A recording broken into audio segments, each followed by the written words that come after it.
What you are seeing is what the CCTV camera at the entrance to the Armour Tunnel was recording at the time of the crash. Nothing. Because it was switched off, even though it was usually switched on 24 hours a day. Was that just another coincidence? Or something more sinister? Well, you do ask a good question. You say, how is it that every single traffic camera in that tunnel was switched off or not working? Even though no cameras recorded the crash, it is beyond doubt that a white Fiat Uno collided with Dodi and Diana's car in the tunnel and contributed to their deaths. The French police tried to deny its existence at first, but too many eyewitnesses saw it, and paintwork from a white Fiat Uno was found on the Mercedes, where the two cars had collided. So, who was driving it? Suspicions fell on James Anderson, a photographer with connections to the Secret Services. He had been following Dodi and Diana earlier in the month during their holiday in the Mediterranean, but he was not amongst the paparazzi who were waiting outside the Paris Ritz on the night of the crash. Anderson was a millionaire paparazzo, a very well-known member of the paparazzi on the continent, made a great deal of money out of royal pictures, lived in some style in the French countryside. He told police that he wasn't in Paris on the night of the crash, but gave two completely different accounts of where he had been. His wife and son also gave him contradictory alibis.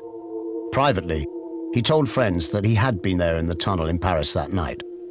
Crucially, Anderson owned a white Fiat Uno. It was said of this Fiat Uno that it was up on chocks and didn't work. Well, that appears to be untrue too. It was driven many hundreds of miles around the French countryside. So the whole question of the Fiat Uno and who was driving it, which is of course absolutely crucial, totally crucial to the investigation, has never been resolved, and you have to say, why?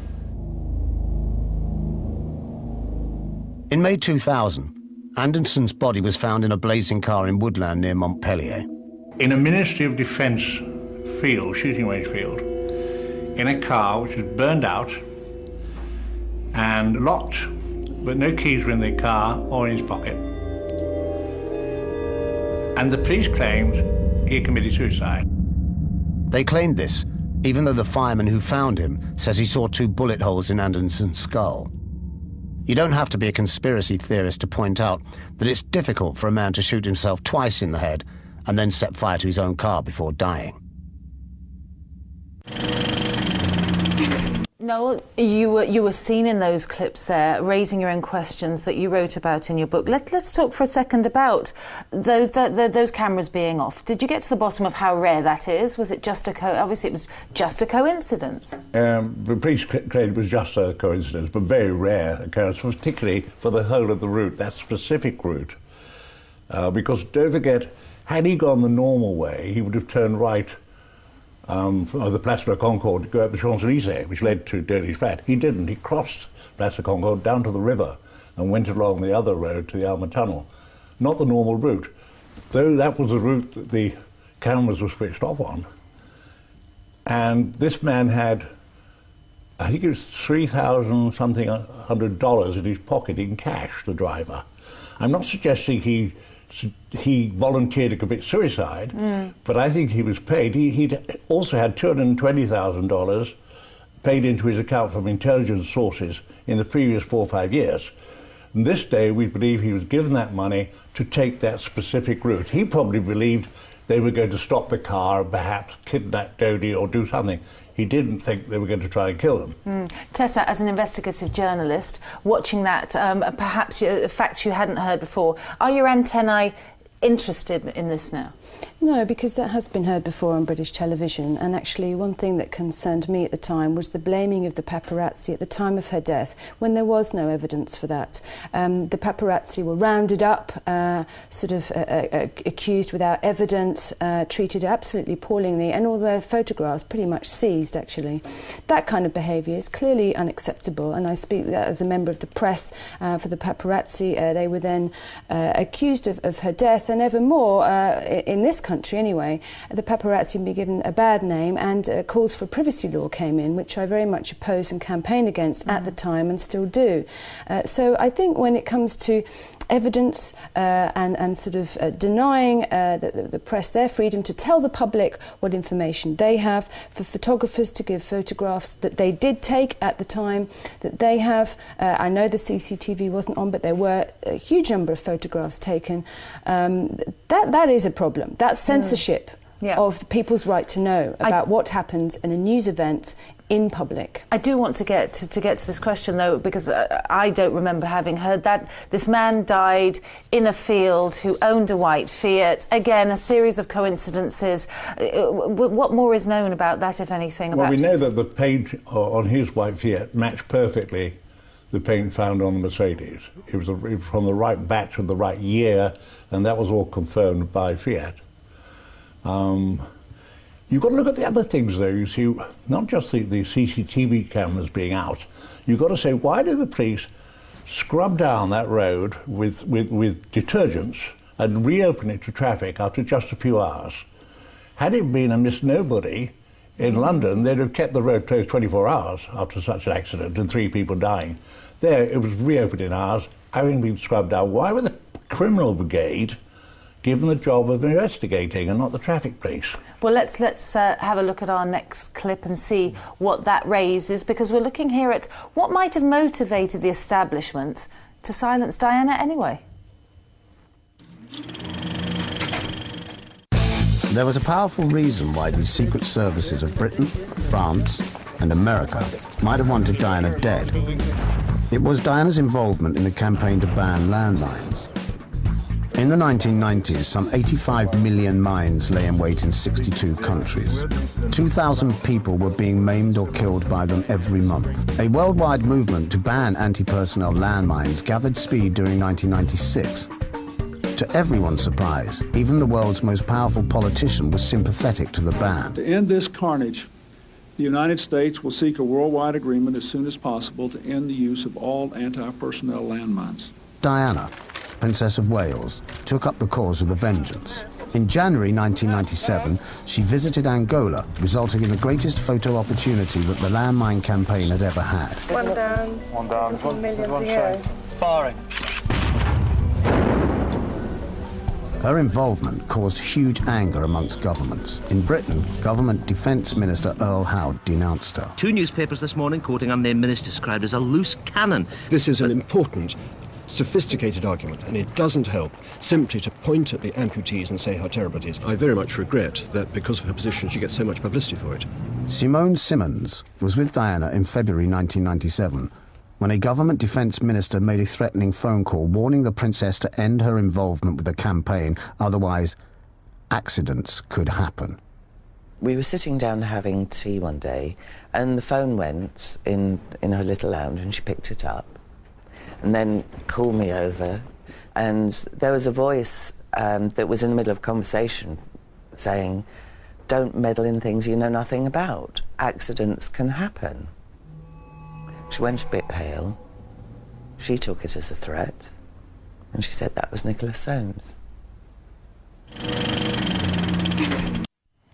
Well, fascinating. Nicholas Soames, grandson of Winston Churchill, a bastion of the establishment, here accused, hearsay perhaps, of making a phone call, threatening phone call to Diana. Was she just a headache, or was she a danger at some point to national security, do you think, Noel? I think she was.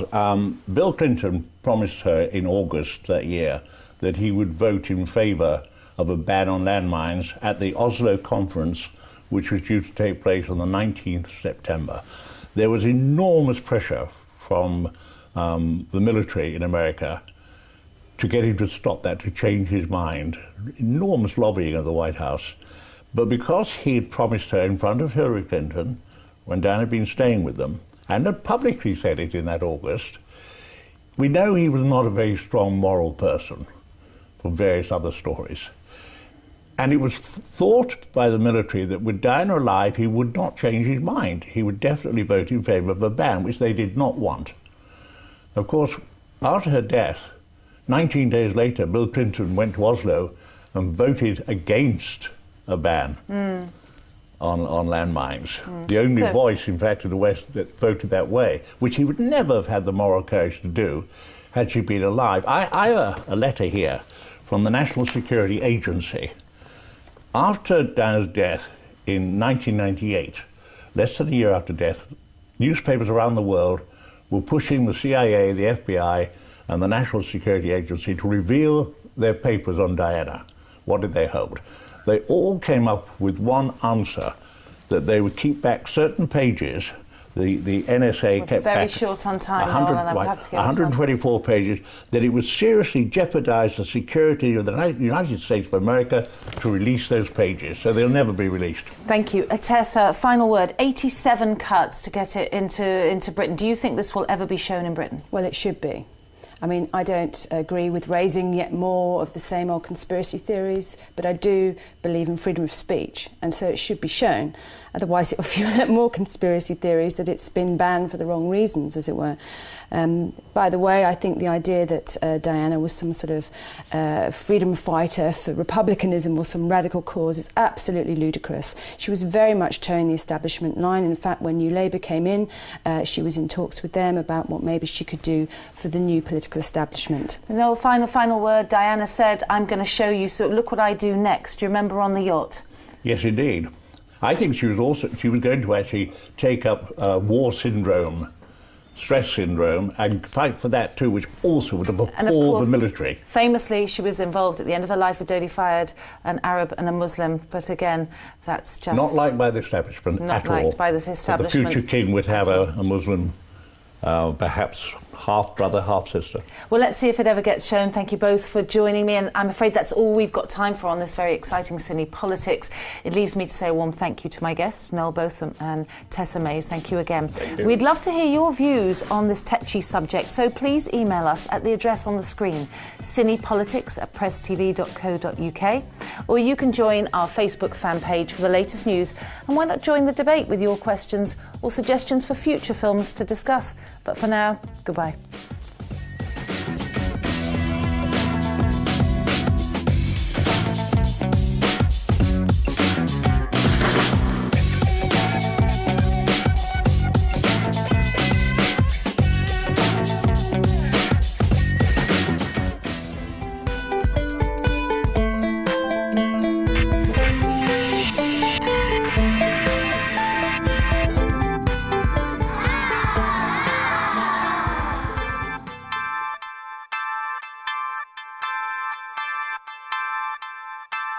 Tunnel was switched off or not working. Even though no cameras recorded the crash, it is beyond doubt that a white Fiat Uno collided with Dodi and Diana's car in the tunnel and contributed to their deaths. The French police tried to deny its existence at first, but too many eyewitnesses saw it and paintwork, but he was not amongst the paparazzi who were waiting outside the Paris Ritz on the night of the crash. Anderson was a millionaire paparazzo, a very well-known member of the paparazzi on the continent, made a great deal of money.